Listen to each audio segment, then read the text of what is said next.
Grandir dans une famille toxique, ça rend pauvre. La prospérité, c'est quoi? C'est un état d'accomplissement de sa personne et un mouvement de croissance tourné vers l'extérieur à travers ses projets, si possible, et c'est souvent le cas, les deux à la fois. Donc, pour cette deuxième session de questions-réponses, on va tourner autour d'un sujet plus précis, c'est-à-dire qu'on va parler du rapport à l'argent et à la prospérité. Et pour commencer, en quoi est-ce que tu vois un lien direct entre éducation toxique et difficulté avec l'argent? Alors, pour le dire simplement, grandir dans une famille toxique, ça rend pauvre. C'est un D'accord. petit peu provocateur de le dire comme ça. Ça rend pas seulement pauvre au sens premier du terme. On peut très bien être né dans une famille riche et toxique, ça n'empêche pas. Mais ce dont je parle, c'est qu'en fait, l'éducation toxique va couper en soi toutes les dynamiques de création qui permettent de développer des projets, qui permettent d'adopter une posture de leader, qui permettent d'être auteur de quelque chose. Et ça, à l'échelle de toute une carrière, ça a un impact direct sur son rapport à l'argent et sur sa capacité à devenir un créateur de valeur et sur sa capacité à défendre ce qu'on pense mériter.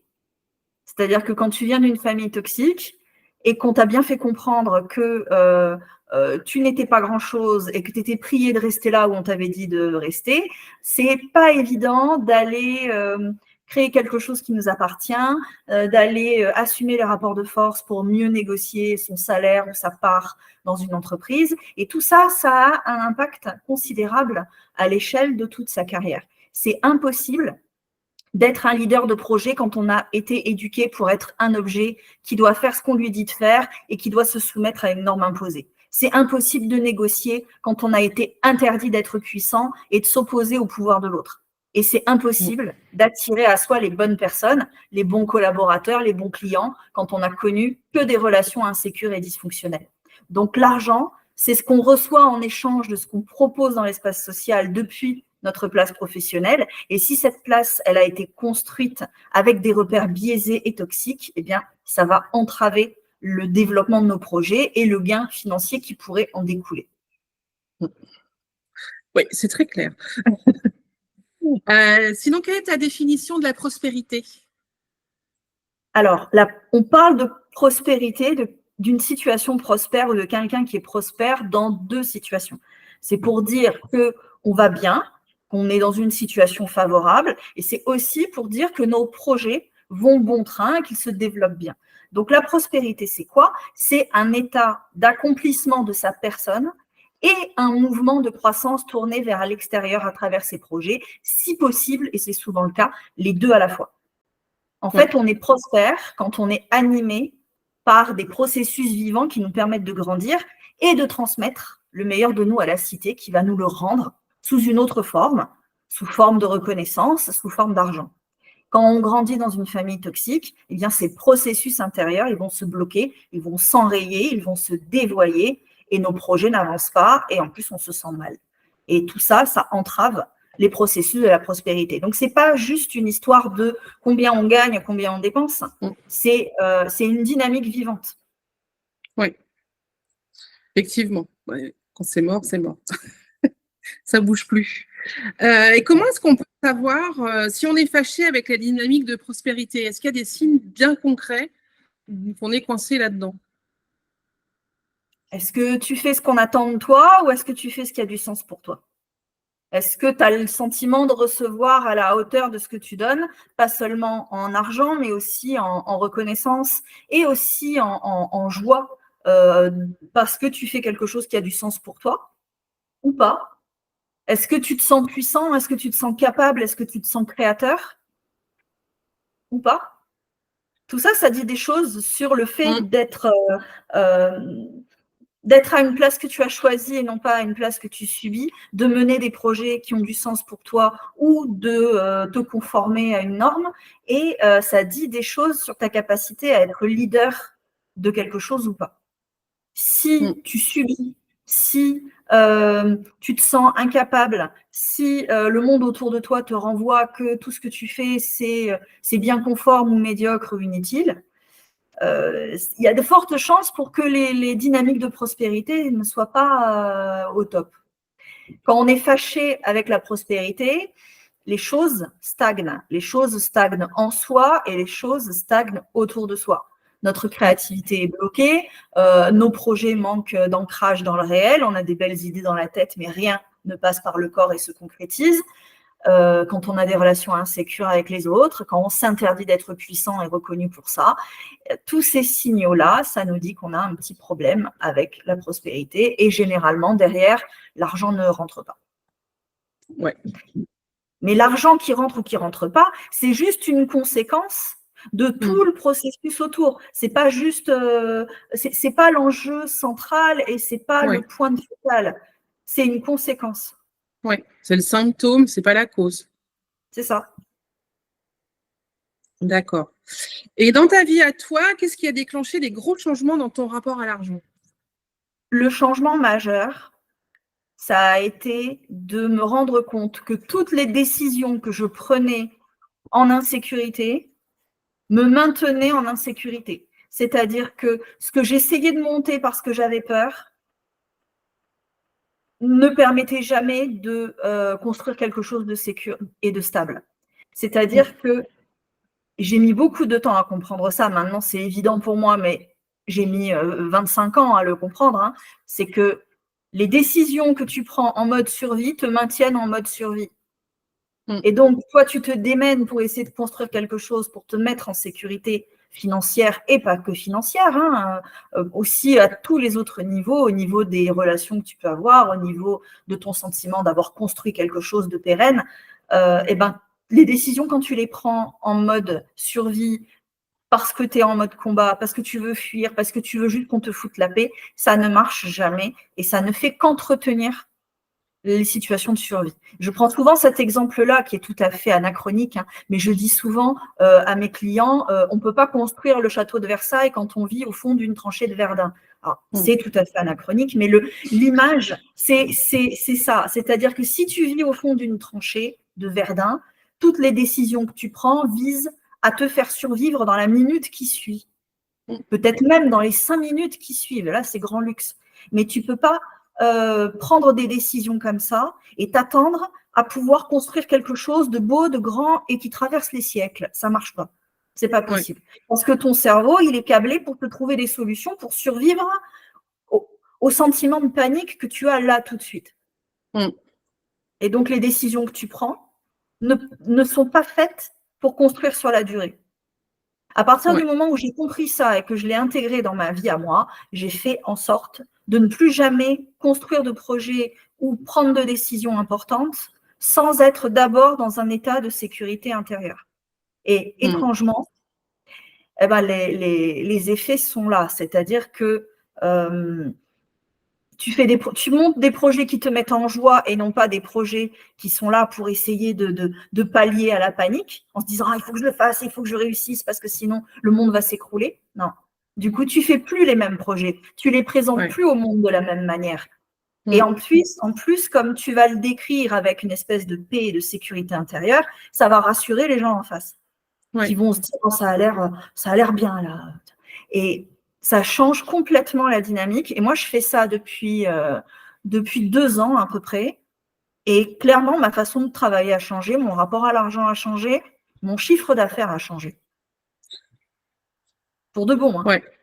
C'est dire en fait, ah ouais, alors en fait, je peux bosser moins de façon tranquille et avec joie. Et en plus, je gagne plus. Putain, c'est bien. C'est vachement bien. Ouais. Ça fait rêver, hein, ça fait rêver. Ah, ouais.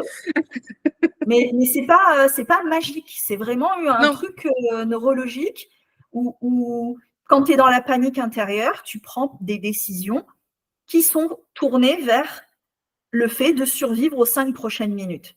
Oui, la vision, elle est à 5 minutes, quoi. Elle n'est pas à plus loin. C'est ça, 5 minutes, une semaine, enfin, tu vois l'idée, quoi. Tu ne peux pas construire… Du très court terme. Ben oui. Ce qui est logique en même temps. Hein. Oui. Sauf que quand tu as grandi dans une famille toxique et que tu es en insécurité permanente, tu ne sais même pas qu'il existe une autre façon de te positionner et de penser les situations.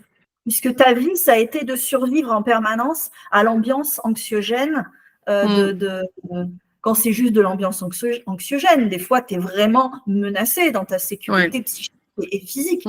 Donc, tu n'as même pas accès à ça. Et ça a un impact direct sur tes projets, sur tes finances et éventuellement, si tu es entrepreneur, sur ta capacité à monter un projet pérenne. Dans ta formation en ligne sur la prospérité, tu parles de la dette de vie et du fait que les familles toxiques s'en servaient contre nous. Est-ce que tu peux nous en dire plus?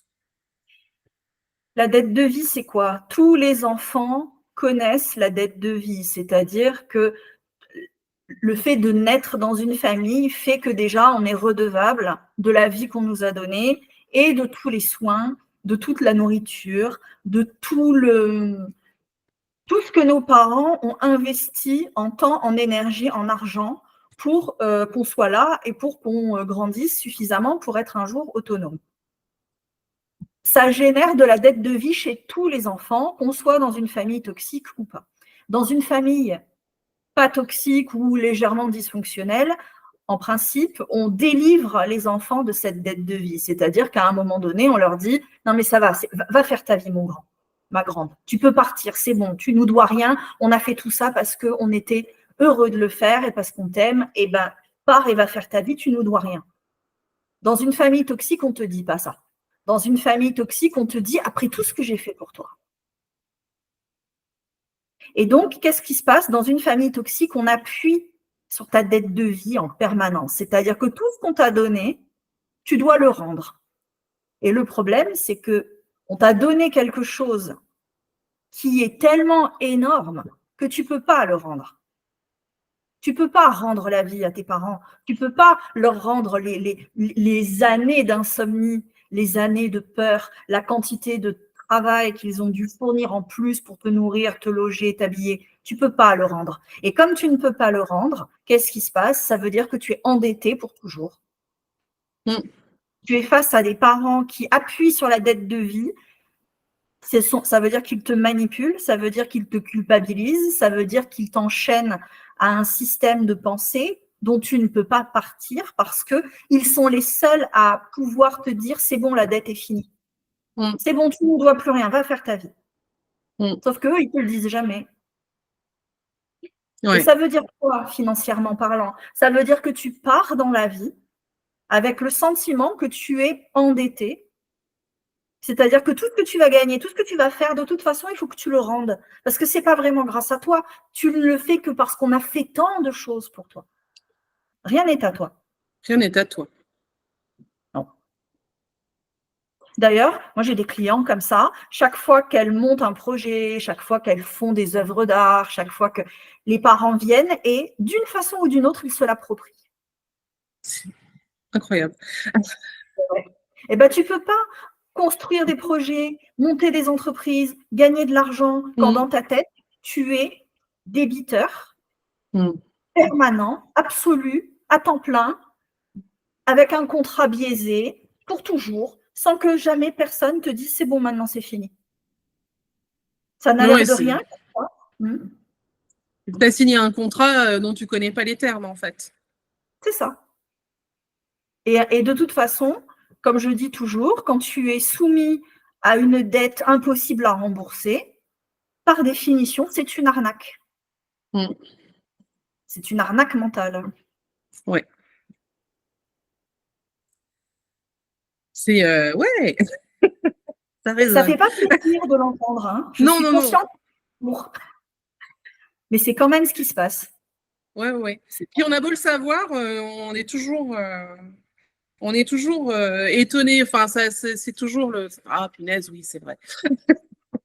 Après, donc, tout ce que j'ai fait pour toi, c'est la phrase que tous les gamins de toutes les familles toxiques ont entendue au moins une fois dans leur vie. Ouais. Ça veut dire tu es endetté et tu es tellement endetté, tu t'en rends même pas compte d'à quel point tu es endetté. Avant de combler la dette pour avoir droit à un truc à toi, il va falloir en faire des choses, il va falloir en gagner de l'argent avant que ça soit à toi.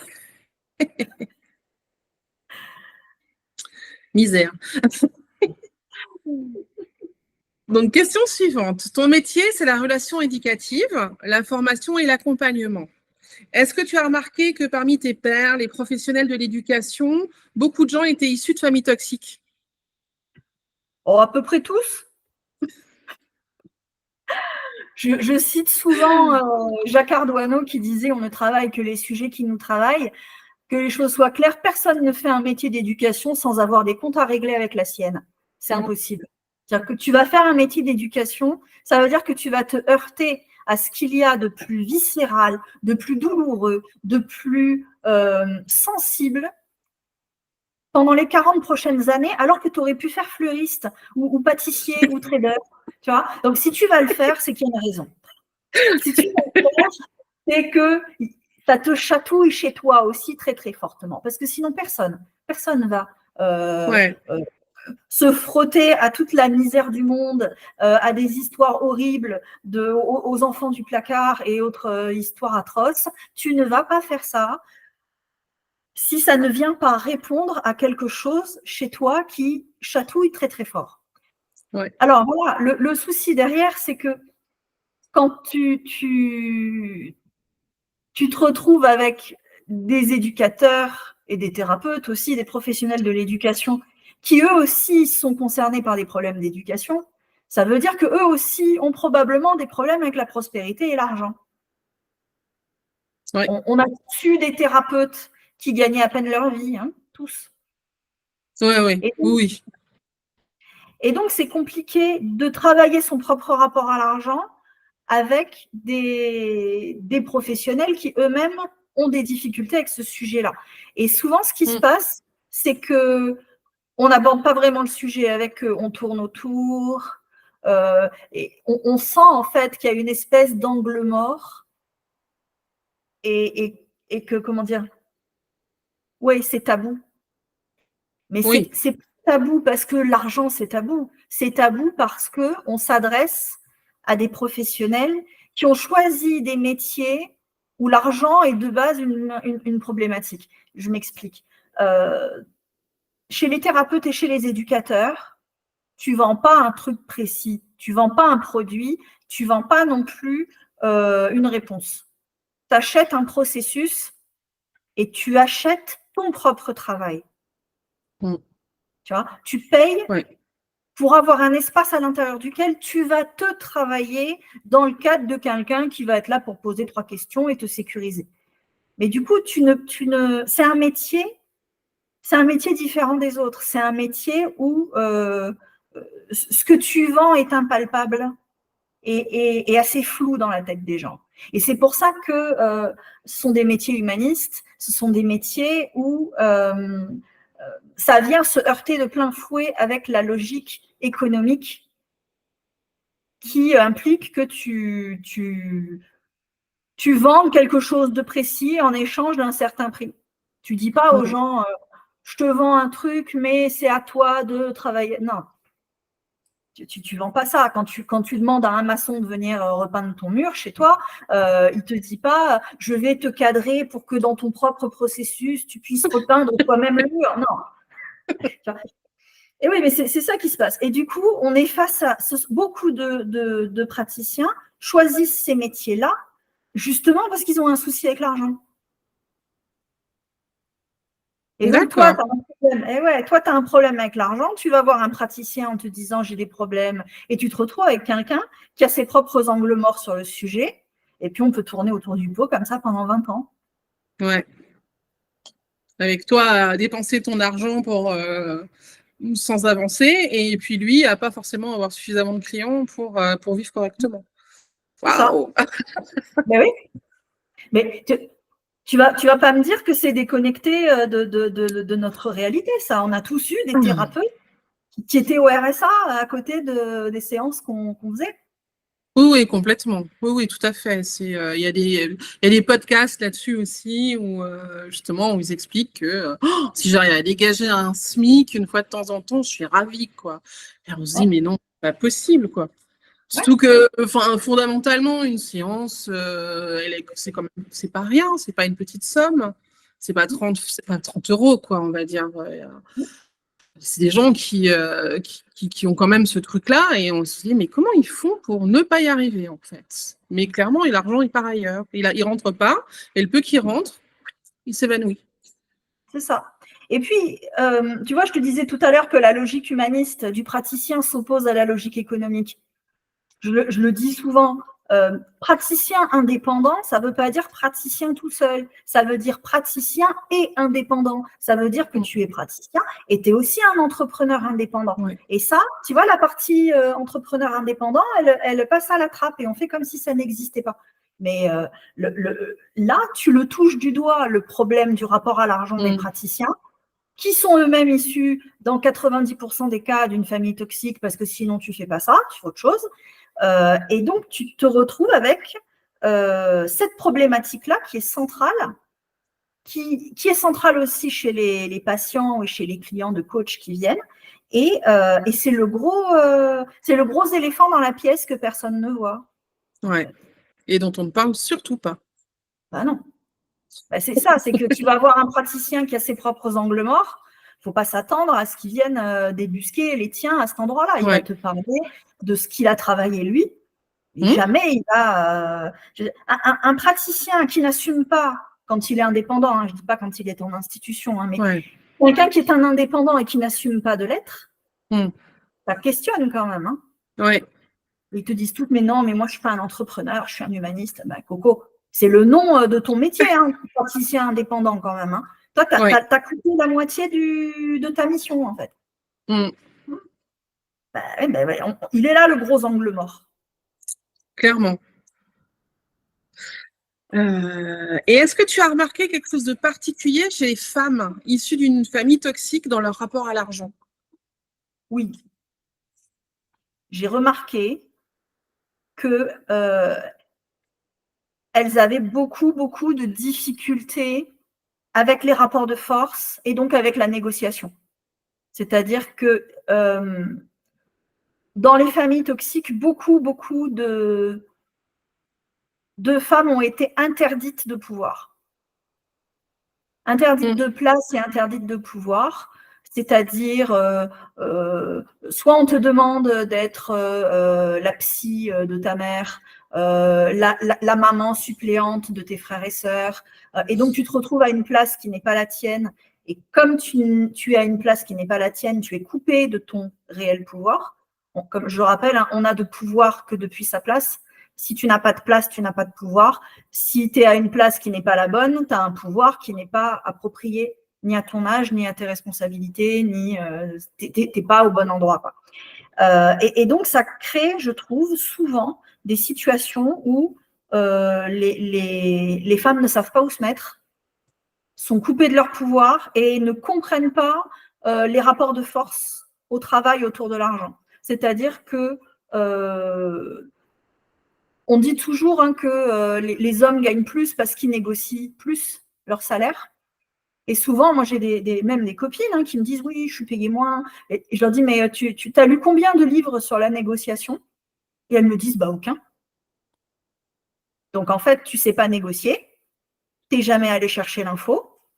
Et donc, tu négocies mal ton salaire. Je ne dis pas que c'est simple. Hein, je sais qu'il y a tout un système qui… Mais ton arme, c'est d'apprendre à négocier.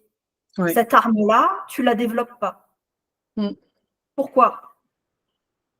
Mais parce qu'en fait, dans leur tête, le salaire, ce n'est pas lié à la négociation, à ta capacité à faire valoir ton pouvoir et à exiger que ton pouvoir, comme il est légitime, ça mérite un certain salaire en face. On dirait que ce sont des choses qui sont déconnectées entre elles. Ouais. Et à partir du moment où tu n'assumes pas d'avoir du pouvoir et de le négocier, bah, forcément, ton rapport à l'argent, il en découle. Et pareil, avec les femmes qui sont entrepreneuses, j'entends souvent ce genre de posture-là, je dois adapter mon prix à ce que l'autre est capable de payer. Et en fait, comment dire, on dirait que ce qu'elles savent faire, ça n'a pas de valeur en soi. Si ça n'a pas de valeur en soi, c'est impossible à négocier. Oui. Et puis, voilà, il y a une interdiction d'avoir du pouvoir et souvent un rejet des rapports de force, c'est-à-dire non, il faut être dans la conciliation, le rapport de force, c'est pas bien, c'est presque, c'est la guerre, tu vois, donc c'est mal. Ouais. Mais avec des raisonnements comme ça, tu peux pas gagner ta vie. Mm.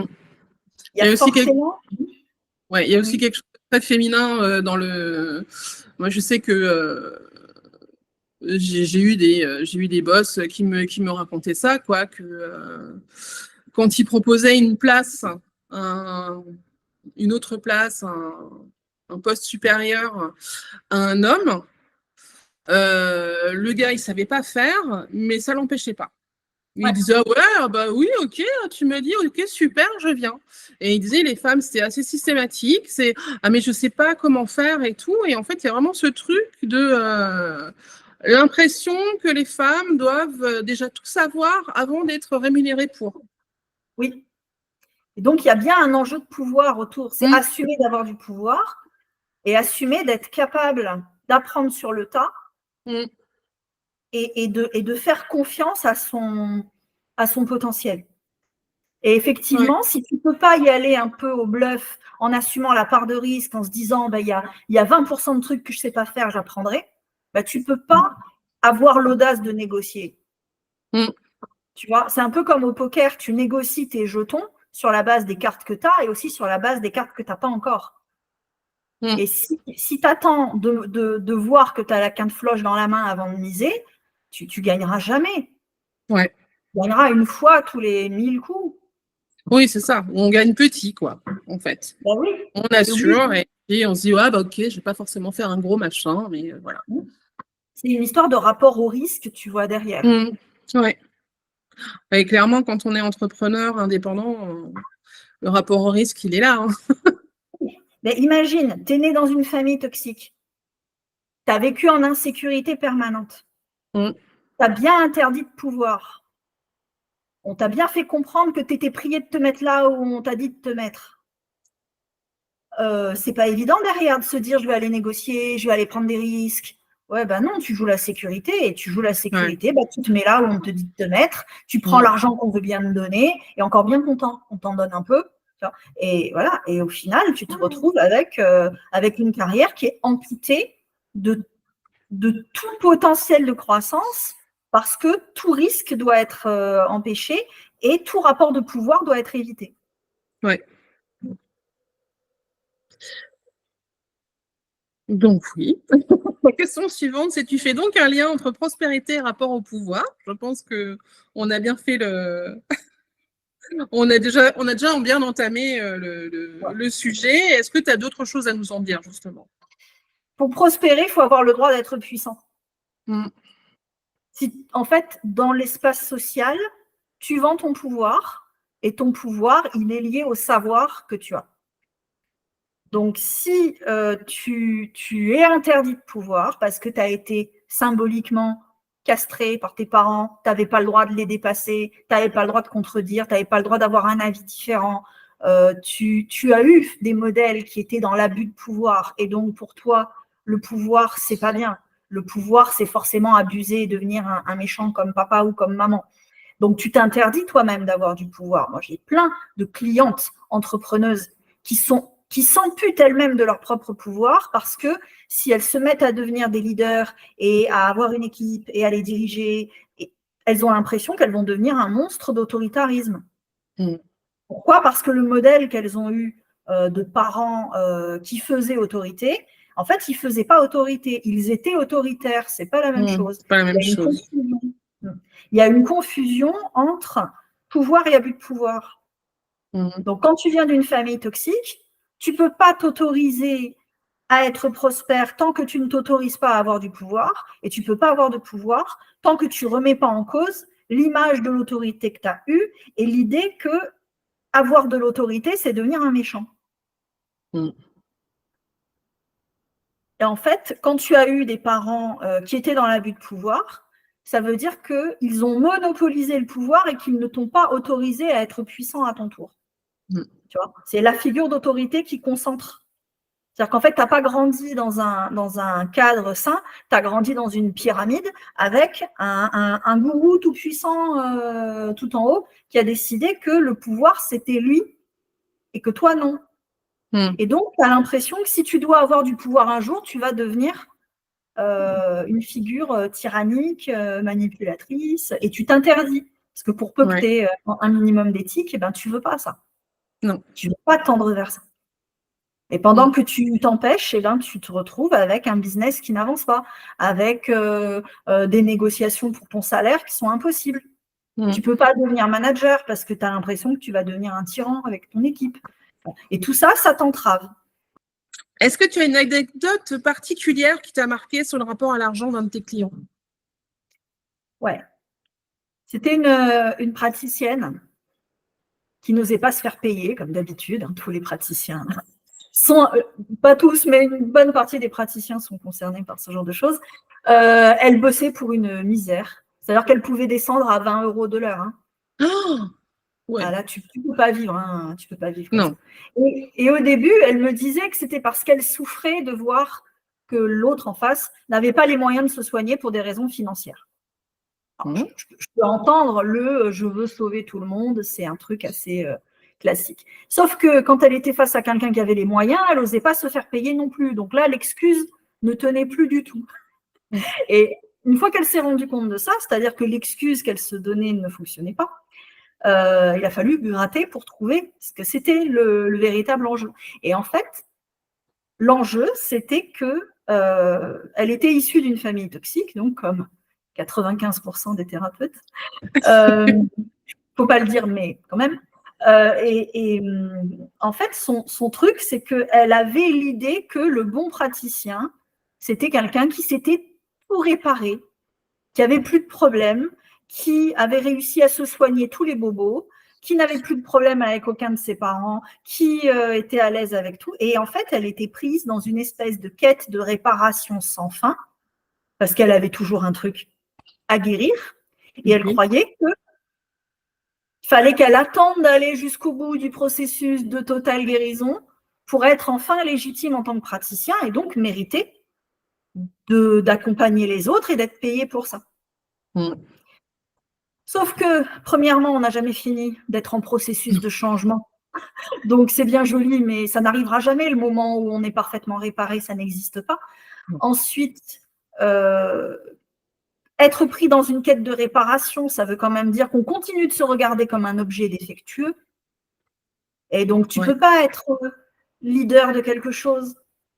Même si un praticien, ce n'est pas le leader de son client, c'est quand même le leader de son entreprise. On ne peut pas... déjà, on ne peut pas regarder la personne qu'on reçoit comme un humain vivant, animé par des processus qui bougent, quand soi-même, on n'est pas capable de se regarder comme ça parce qu'on se regarde comme une machine cassée qu'on n'a toujours pas fini de reboulonner comme il faut. Ça ne marche pas, c'est pas possible. Et si tu es une machine virusée, bah, tu ne vaux rien. Donc, il n'y a aucune raison pour qu'on te paye pour quoi que ce soit. Et en plus, tu n'es pas vraiment en posture de praticien, parce que pour être un praticien, il faut quand même se penser comme un humain, pour pouvoir regarder l'autre comme un humain aussi. Et donc, elle était prise là-dedans, dans cette illusion que le bon praticien était parfaitement réparé. À la seconde où elle a compris que, elle n'avait pas besoin d'être dans cette quête de réparation sans fin, que ça ne marchait pas comme ça, que deux, sa posture professionnelle et sa personne névrosée comme tous les humains ou la majorité, c'était pas la même chose et que la posture qu'on tenait, c'était une autre dimension et qu'on n'a pas besoin d'être parfait, sinon il ne resterait plus personne dans le monde du social et du soin s'il fallait attendre que les gens soient réparés. On ne serait pas là. Il n'y aurait personne dans les centres sociaux pour s'occuper des gens. Et à partir du moment où elle a compris ça, elle a changé radicalement son rapport à l'argent. Elle s'est mise à assumer d'être un professionnel et un praticien imparfait et un entrepreneur leader de son projet. Elle a commencé à gagner des sous. Et en plus, elle a arrêté de se regarder comme un objet cassé. Donc, ça a eu un impact. Ben oui, mais si tu as un objet cassé et que fondamentalement, tu te regardes comme ça, tu te penses comme ça, ben, tu vaux Ouais. rien. Ouais. Même dans Tu une ne ère même dans une ère qui favorise le seconde main, etc. On C'est sera ça. toujours qu'éventuellement un humain de seconde main C'est ça. qui a déjà servi et qui, voilà, duquel on n'attend pas forcément grand-chose. En fait, si tu écoutes les gens parler, praticiens ou pas praticiens, ils parlent d'eux comme d'objets cassés, tout le temps. On- Ils se mesurent, ils n'ont jamais les bonnes mesures, ils sont défectueux, ils cherchent des moyens pour optimiser leur performance. On dirait des machines qui Ouais. essayent d'être performantes, qui sont défectueuses, qui sont bientôt obsolètes. Et c'est impossible d'être prospère. Je ne te parle Mm. pas d'être riche, hein, je te parle d'être Non. animé par une dynamique de création qui te rapporte et de l'argent et de la reconnaissance et de la joie quand tu te penses comme un objet cassé. Mm. C'est impossible. C'est pas compatible. C'est deux dimensions différentes qui n'ont rien de commun. Ouais.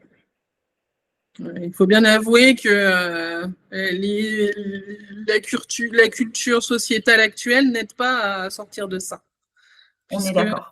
on est toujours en train de devoir prouver qu'on est meilleur que les autres, qu'on est au dernier, qu'on a tous les derniers gadgets possibles, qu'on connaît toutes les dernières techniques, etc. Et surtout que si on les connaît pas, on sert à rien. C'est pour ça que j'ai créé cette chaîne, c'est pour pouvoir donner des clés pour se réhumaniser, en fait, pour sortir Ouais. de l'aliénation qui commence par la famille, mais qui se rejoue après en entreprise et au niveau sociétal. Ouais. Oui,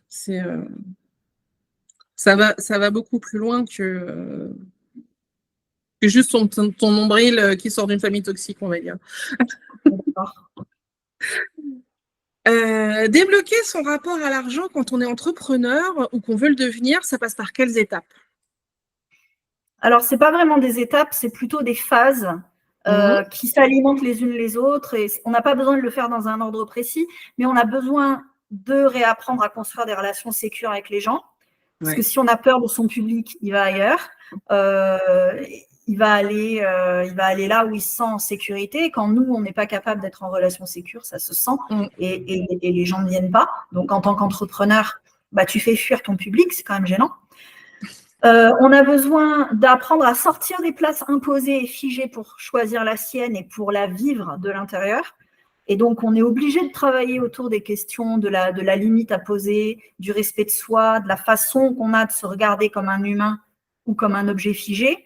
Quand tu as grandi dans un milieu toxique et qu'on t'a expliqué que tu avais intérêt à te mettre là où on te disait de te mettre, à être conforme à ce qu'on attendait de toi, que si tu le faisais pas, tu allais t'en prendre plein la gueule et être exclu du système, c'est très, très difficile ensuite de te dire, je vais créer mon entreprise, je vais inventer ma place, je vais aller là où personne m'attend, jusqu'à créer une dynamique où les gens seront contents que je sois là.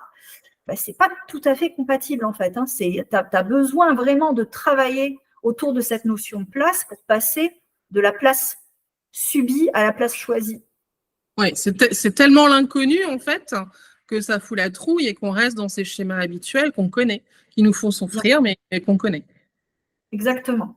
Et on a besoin d'autre chose encore, on a besoin de s'autoriser à avoir du pouvoir sur son terrain de jeu pour mettre ce pouvoir au service d'un groupe social qui en a besoin et qui va te payer pour ça. Et là, tu vas jouer tes problèmes de légitimité, ton éthique qui va être plus ou moins bien calibrée, qui va plus ou moins t'entraver, ce que tu as le droit de faire ou pas avec ton pouvoir. Et on ne fait pas l'économie de ce travail-là. Et c'est justement pour mettre en travail ces trois dimensions, c'est-à-dire comment on est en relation sécure ou pas avec les gens, comment on est à sa place ou pas, et comment on s'autorise à avoir du pouvoir ou pas.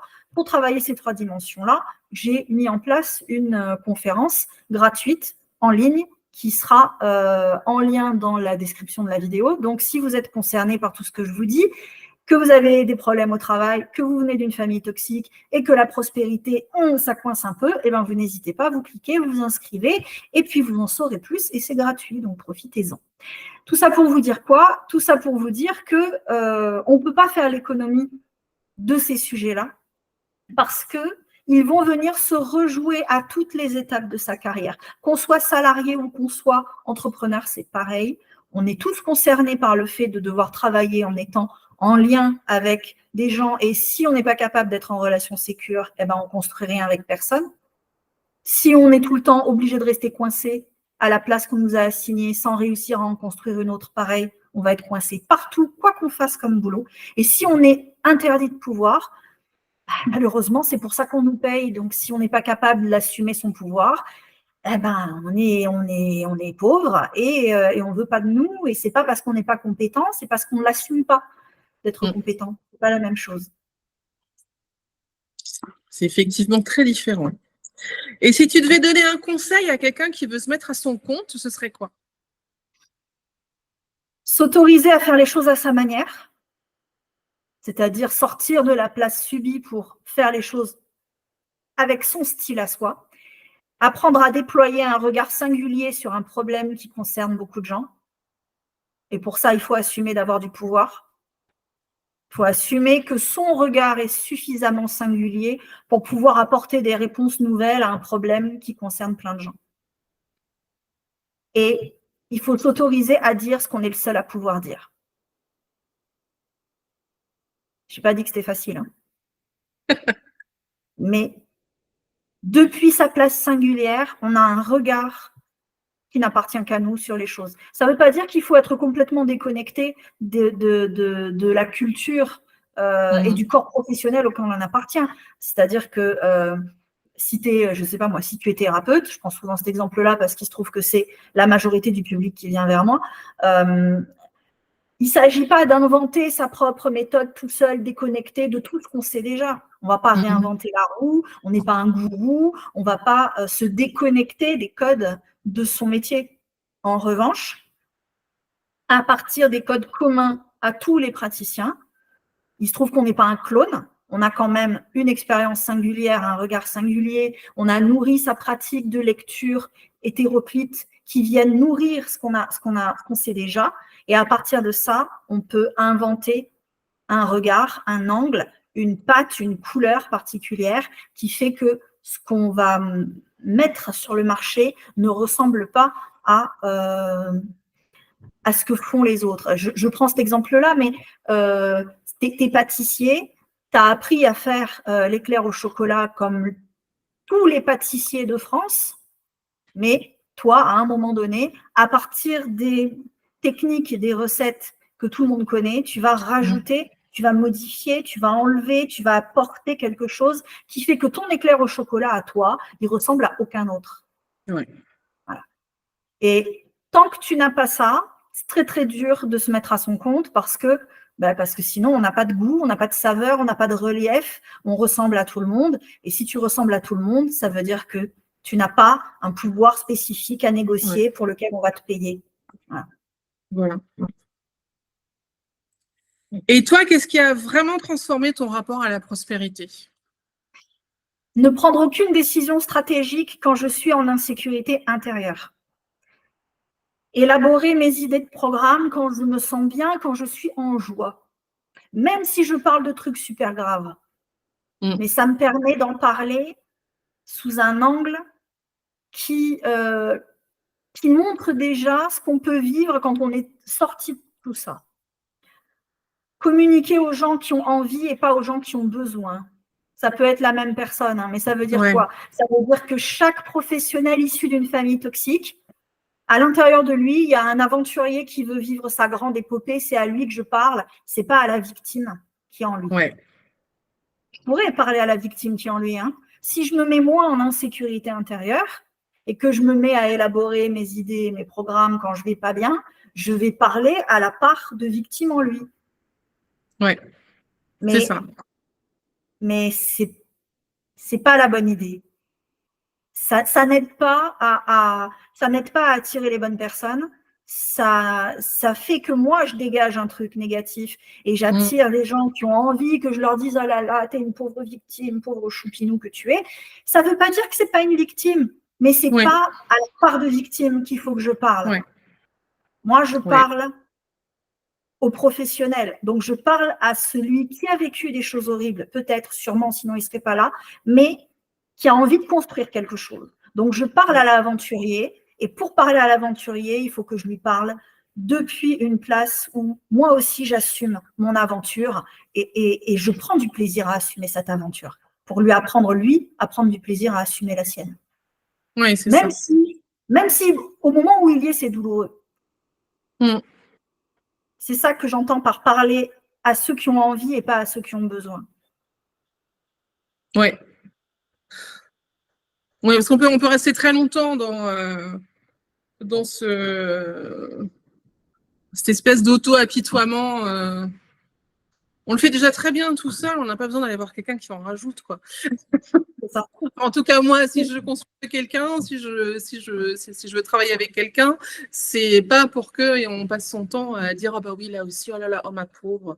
Ça va, hein, il faut le faire. Il y a des moments où il faut le faire, mais c'est pas comme ça qu'on avance. Ça suffit pas. C'est ça. Il faut le faire, je pense, dans deux cas.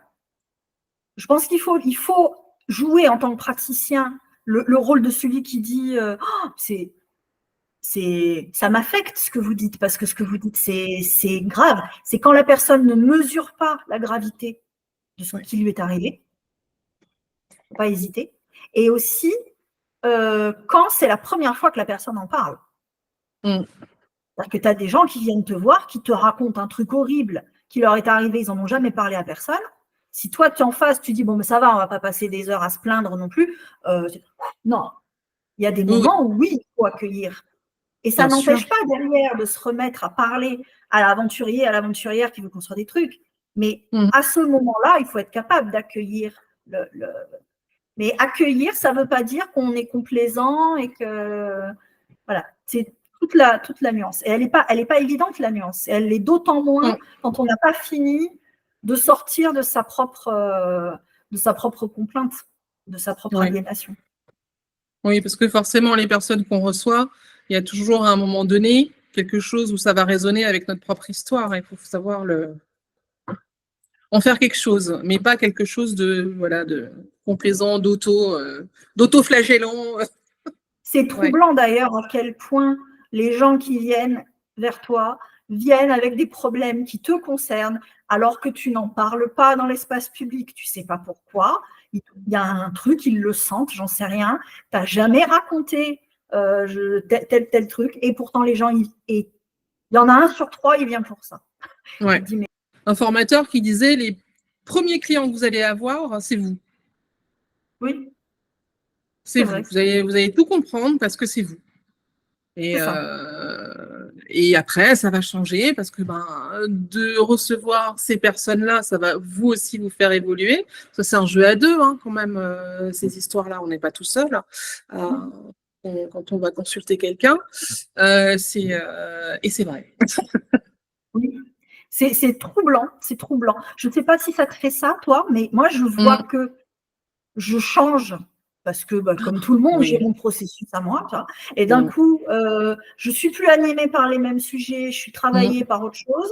J'en parle pas parce que je ne mets pas forcément ça sur la place publique, mais les clients qui viennent, ils viennent me parler du truc que je suis en train de traverser moi, dont personne ne parle nulle part. Et je me dis, mais c'est diablerie, tu vois. Comment est-ce possible Comment est-ce possible que je me retrouve avec un client sur 3 qui vient me parler du truc que je vis alors que personne ne le sait? Oui, c'est troublant, mais c'est ça. C'est troublant, mais c'est ça. C'est à chaque fois, il y a dès qu'il y a un petit shift chez soi, il y a un petit shift en face. C'est assez étonnant. Tout à fait. Tout à fait. Alors en psychanalyse, on parle d'inconscients qui se répondent. Les gens qui croient aux vibrations te diront que tu vibres d'une certaine manière et que après on a l'interprétation qu'on veut. Moi, la vibration, c'est pas trop mon truc, mais je comprends l'idée dans le sens où tu changes la façon de le dire et le phénomène reste le même. En attendant, tous les praticiens, quelle que soit leur formation à qui je parle, ils le vivent tous. Oui. Oui. Et que ce soit des cognitivistes, que ce soit des psychanalystes, que ce soit qu'importe, on est tous travaillés par ça. Et j'ai pas encore compris exactement ce qui se passait, mais je trouve ça intriguant. On ne comprend pas tout, moi je trouve ça bien en fait. Hein. Oui. tout rationaliser, ça fait partie des réflexes de survie, en fait. Bien sûr. Que tout doit forcément avoir un sens. Pour moi, en tout cas, ça fait quand même partie des choses qui peuvent faire tiquer sur le fait qu'on est justement dans un moment où on n'est pas tout à fait bien, on n'est pas tout à fait dans la prospérité, justement. Et on a besoin de contrôler même les choses qui nous arrivent alors que on les contrôle pas. Exactement. Et oui. Moi, je suis arrivée au bout des questions. Et est-ce que tu as envie d'ajouter quelque chose? Vous qui nous écoutez, si vous faites un travail pénible et qui n'a aucun sens, si vous vous sentez jamais à votre place, si vous manquez de reconnaissance, si vous avez du mal à mettre en lumière vos réelles compétences, si vous avez l'impression d'être l'esclave du marché et que la prospérité, c'est toujours pour les autres et jamais pour vous, et qu'en plus, vous vous sentez obligé de revivre ça tous les jours jusqu'à la retraite, je vous invite sérieusement à questionner le lien entre votre façon de vivre votre travail et l'éducation que vous avez reçue. Et je vous invite sérieusement à vous inscrire à la prochaine conférence parce que je vais vous donner des clés pour y voir plus clair et que ça pourrait bien vous changer la vie. Alors allez-y, profitez. Merci pour votre attention. Merci Rachel pour toutes ces questions, pour être là et pour animer ces interviews. C'est très agréable que tu sois là. Merci à toutes les personnes qui nous ont regardées. N'hésitez pas à poser des questions, à faire des commentaires et à transmettre ce lien si autour de vous, vous avez des gens qui souffrent au travail, qui ont eu une enfance difficile, qui ont des problèmes avec la prospérité. Ça pourrait bien leur faire du bien aussi. Merci et à bientôt. Merci Mariana, à bientôt. Merci Rachel.